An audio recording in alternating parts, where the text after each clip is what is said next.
دوستو اسلام نہ صرف ایک مکمل ضابطہ حیات ہے بلکہ اس کی تعلیمات انتہائی مکمل اور جامع ہے۔ بات چاہے پیدائش کی ہو یا موت کی، یہ زندگی کے ہر پہلو میں ہماری رہنمائی کرتا ہے۔ حضرت حسن بن علی رضی اللہ تعالیٰ عنہ فرماتے ہیں کہ رسول اللہ صلی اللہ علیہ وآلہ وسلم نے فرمایا، جس کے یہاں بچہ پیدا ہو تو وہ اس بچے کے دائیں کان میں اذان اور بائیں کان میں اقامت پڑھے۔ تو دوستو بظاہر تو آج سے پہلے علماء کرام نے اس کے بارے میں جو حکمتیں بیان فرمائی ہیں وہ یہ ہیں کہ اذان کے کلمات سے شیطان بھاگ جاتا ہے، جس کی وجہ سے بچہ اس کے شر سے محفوظ رہتا ہے۔ اس کے علاوہ اس میں یہ مصلحت بھی بیان کی جاتی ہے کہ بچے کے دنیا میں آتے ہی اس کو دعوت ملے عقیدہ توحید اور عقیدہ رسالت اور نماز کی دعوت ہو۔ لیکن دوستو سماعت کے ماہرین نے اس بات پر تحقیق کی ہے کہ مسلمان بچے کے پیدا ہوتے ہی اس کے کان میں اذان کیوں دیتے ہیں۔ ان کا کہنا ہے کہ بچے کے کان میں اذان کہنے کی حکمت کا اندازہ اس وقت ہوا جب فرانس میں ایک لڑکی کو ہاسپٹل کے اندر دورے پڑنے شروع ہوئے۔ وہ اپنی ریسرچ میں مزید لکھتا ہے کہ جب اس لڑکی کو دورہ پڑتا تو وہ جرمن زبان میں بعض مذہبی دعائیں پڑھنا شروع کر دیتی۔ وہ ایک فرانسیسی لڑکی تھی لیکن جرمن زبان کا ایک حرف بھی نہیں جانتی تھی۔ جب دورے میں اس نے جرمن زبان میں باتیں کرنا شروع کی تو ڈاکٹروں نے فوراً شور مچا دیا کہ اب تو جن ثابت ہو گئے۔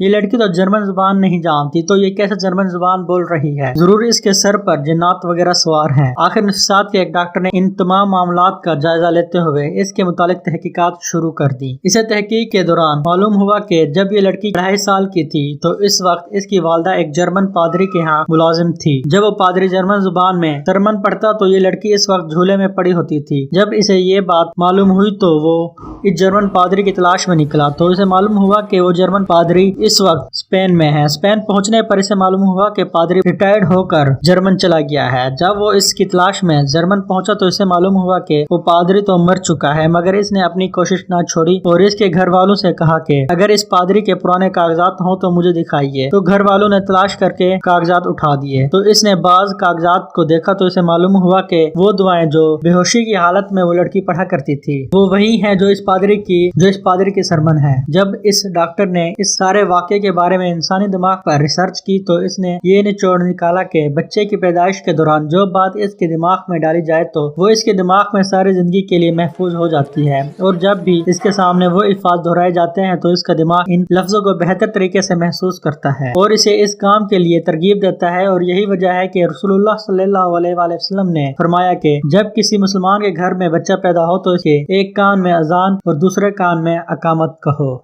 تو دوستو یورپ کے حضرات نے تو آج معلوم کیا کہ انسانی دماغ میں سارا سال پرانی چیزیں محفوظ رہتی ہیں، مگر ہمارے پیارے نبی محمد صلی اللہ علیہ وآلہ وسلم نے آج سے 1400 سال پہلے ہی اس نقطے کی طرف توجہ دلائی اور فرمایا کہ بچے کے پیدا ہوتے ہی اس کے کان میں اذان کہو، کیونکہ اب وہ دنیا میں آ گیا ہے اور اس کا دماغ اس قابل ہے کہ وہ تمہاری باتوں کو محفوظ رکھے۔ دوستو اگر آپ کے ذہن میں کان میں اذان دینے کی اور بھی کوئی حکمت ہے تو ہمیں کمنٹ باکس میں ضرور بتائیں تاکہ ہمارے ساتھ دوسرے دوستوں کی بھی اصلاح ہو سکے۔